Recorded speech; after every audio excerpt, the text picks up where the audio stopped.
Welcome back to the Cyber Resilience Brief, a SafeBreach podcast. I'm your host, Tova Dvorin, and with me today is my co-host, Adrian Culley, and our very special guest, Steve Cobb, who's CISO at SecurityScorecard. Steve, do you want to tell us a little bit about yourself? Sure. Yeah. I'm the CISO for Security Scorecard. I've been with Security Scorecard for coming up on 3 years now, shortly. But I've had 30 plus years in the advanced IT and cybersecurity space. I was an entrepreneur and dropped out of college and started my own IT and security consulting company way back in the early 90s. Grew that company and then sold that company and left to win and start working in the enterprise. So I've worked for healthcare, worked in finance, worked for technology spaces, obviously. Been around the world, if you will, from a cybersecurity perspective in all the domains. Got a lot of experience like cyber threat intelligence, incident response, security operations. But I also have quite a bit of experience, and what my focus is on right now is supply chain, GRC, third-party risk, supply chain risk, those sorts of things of where I'm focused heavily on today because that's part of what Security Scorecard does and what I'm speaking to a lot of peers and customers about these days. Thank you so much for being here, Steve. And today we're going to talk about the latest in supply chain attacks. As you all know, it's the Jaguar Land Rover attack. Steve, Adrian, what can you tell us?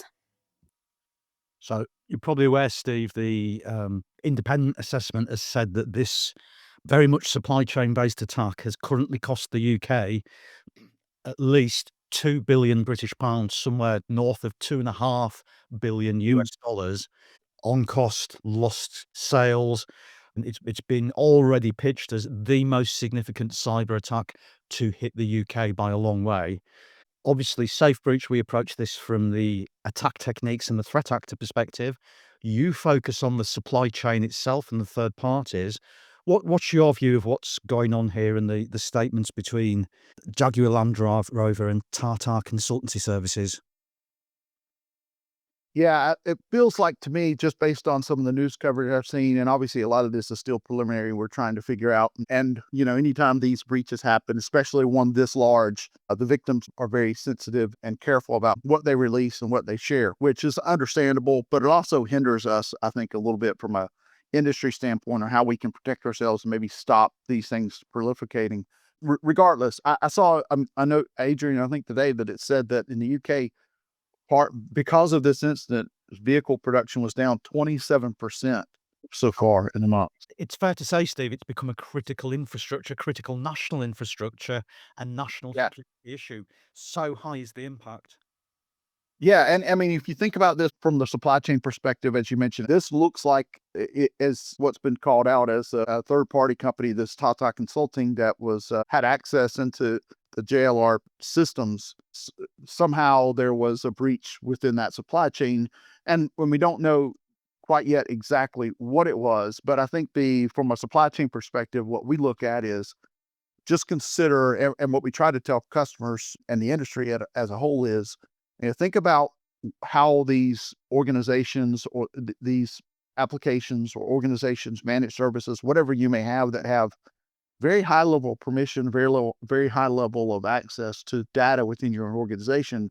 What happens if they're not protecting that data as well as they should be? And we've gotten very good in the US, and I think in the UK and internationally as well. We've come a long way on protecting our first party cyber risk, right? How we protect our house, our own firewalls and servers and all those sorts of things. Things have come a long way, and it's way better than what it was probably 2 or 3 years ago when, for instance, in our system, we scan the internet every 24 hours, and you could go in our system and look at the number of organizations that had RDP, which is a common remote desktop protocol, common remote access methodology used in the Microsoft Windows world, where you expose a login to the internet for someone to do work remotely. Especially around COVID, it blew up quite a bit, where you'd see hundreds, if not millions, of companies who were doing that, and that was a common way threat actors may infiltrate and gain initial access to companies. Now you've seen that go down drastically, dramatically, which is a great thing. But the difference is, for supply chain, many times we're treating these companies who are providing these services for us as trusted partners, and they have the direct access. We've somewhat, as an industry overall, as community overall, somewhat stuck our head in the sand around who's connected to our networks, what data are we sharing, how do they have that access, and what could happen if they were breached? What would be the outcome for us? And that's one of the things that we try to impress upon folks at least talk about, is really considering that supply chain as essentially your first party risk, because if we're being honest, it really is first party risk.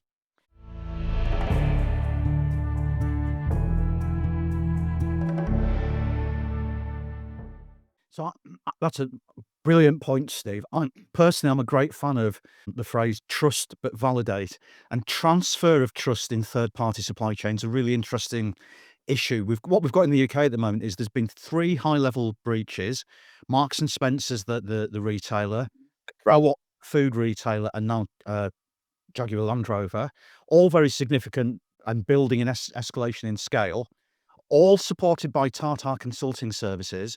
Now, I get quite passionate about abrogation in security, and what I mean by that is just because you outsource your IT contracts, you can't abrogate security. You can't avoid that responsibility. Just yesterday, Marks and Spencer's have cancelled their contract with Tata Consulting that was worth hundreds of millions of dollars. It's going to be interesting to see how that unrolls going forward for the other companies.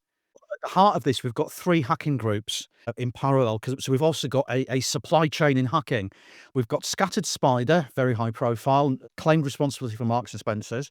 We've got ShinyHunters, and we've got Lapsus. All of these are affiliated under the COM hacking group. And we've also got right now Scattered Lapsus, which is a rather confusing amalgamation of all of these, claiming responsibility for Jaguar Land Rover. Now, the Lapsus name itself is very interesting in terms of third party, Stephen, and your core business. I don't know if everybody's aware, but Lapsus is actually the Latin word for lapse or breach. Lapsus with an extra dollar on the end makes it cyberfied, a bit like pwn or orn. And the implication is it's financially driven, but also they're focusing on mistakes and breaches and human engineering. And we know the Marks and Spencer's attack came from somebody getting into a Tata consultancy email account and being able to send an email attack to Marks and Spencer's that then got credentials. And as we've talked about before, a Scattered Spider don't break in, they log on. What's your view professionally of that chain of events, Steve? I think it's alarming. I'll say it. Maybe that's the best word I can say, Adrian, because now it feels like just from this one, if you step back, now this is all conjecture on my part, but if you step back and look at it, especially the news that you mentioned that there was a Telegram channel that was using the name Scattered Lapsus Hunters as the name in the Telegram channel that claimed responsibility for the attack.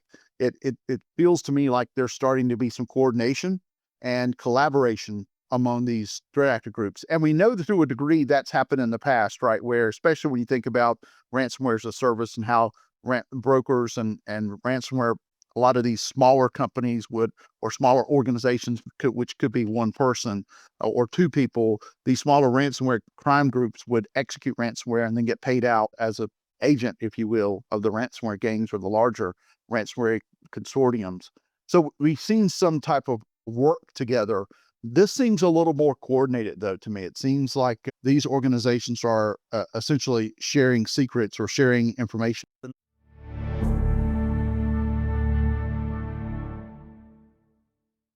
The danger is the people who are being involved in these outsourcing contracts don't understand cybersecurity. And if it's somebody's not taking ownership and acknowledging who is doing what between all the entities around cybersecurity, the danger is that everybody thinks that somebody else is doing it and nobody is. I don't know how many, it's a great point, Adrian. I don't know how many times I've spoken with our legal team internally and had audiences of legal providers when we think about contracting, procurement, and supply chain and what those things look like. A lot of times we have come to that fact, well, if this is a large company or this is a reputable company, we're just assuming they're doing the right things and our contracts will just be less complete or comprehensive as they should be around what happens when these attacks or these supply chain issues come up. And I think part of the reasons we kind of put our head in the sand about the supply chain is this is complex, it's difficult. There is a lot of math. There's also a lot of legal and procurement and contract terms that are involved there. And that's a place where we've got to do the hard work. we've gotten to a place, at least in the U.S. from a culture standpoint, where we just want to outsource and we want the easy button. There's a retailer here in the U.S. that has this commercial about the easy button. Just hit the easy button and we'll take care of it for you. And that's great.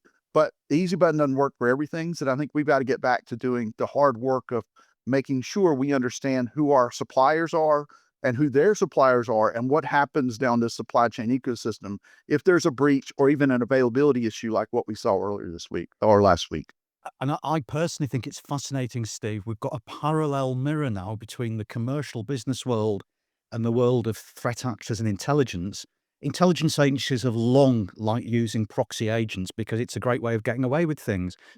Interesting nexus right at the heart of the COM, Scattered Spider, Scattered Lapsus, ShinyHunters, which is in ransomware as a service terms, there is a ransomware as a service called Black Cat.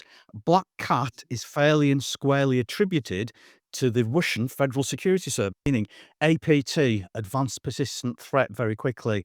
What does that actually mean? Advanced means they know more than we do. That's implicit that they've got into your computer system and you didn't know they were there. Persistence describes intelligence agencies. Their task, they have a collection plan, they have resources, they have finance, and they will keep going until they succeed or they're told to stop. And threat means they're hostile. You almost certainly don't have an advanced persistent friend unless you're on specialist stalking forums or other very strange places. APT, the clue's in the name, but it's worth reiterating. And if these people get you in their crosshairs, until they're told to stop, they will not stop. Wow. Thank you, Adrian. Thank you, Steve. I think we're running out of time. Is there anything else that both of you want to mention about all of these various interconnected issues, the changing threat landscape, supply chain, the specifics of Jaguar Land Rover? So a quick That you from me to Steve, Tova. What would you advise for folks listening to us, Steve, about resilience and what steps can they take to boost their resilience here? What I tell peers and customers who are interested is that from a supply chain perspective, you really have to get visibility, and then you have to make connections and build relationships with these critical third-party vendors and fourth-party vendors. And I think you really sometimes don't understand the fourth-party vendors until you understand all your third-party vendors and can make those interconnects. And once you do that, once you build those relationships, then you start asking the difficult questions. Hey, who are you relying on for DNS, for instance, or who are you relying on for your critical services? And how do we back into a place where we can become more resilient should something break down along that supply chain? It's a difficult process, but you have to be intentional about it. You have to be focused on it. And in many times we've seen customers and people need help with this because this may be outside of their expertise or skill set. And that's where I'd say, look for a partner, look for a company like SecurityScorecard or others that can help you really wrap your heads around what your supply chain looks like and where the risks may be popping up. Excellent advice. Great advice, Steve. Steve, thank you so much for being on the podcast with us. We look forward to hopefully speaking with you again in the future. And in the meantime, to our listeners, stay safe with SafeBreach. Take care.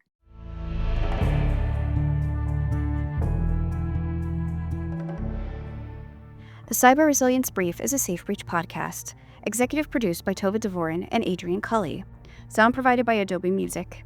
Editing done with Adobe Podcasts. Distribution and tracking provided by Podbean. If you enjoy the podcast and would like to learn more, please check us out at www.safebreach.com. SafeBreach.com. And don't forget to leave us a 5-star review on Spotify, Apple Podcasts, or wherever you get your podcasts.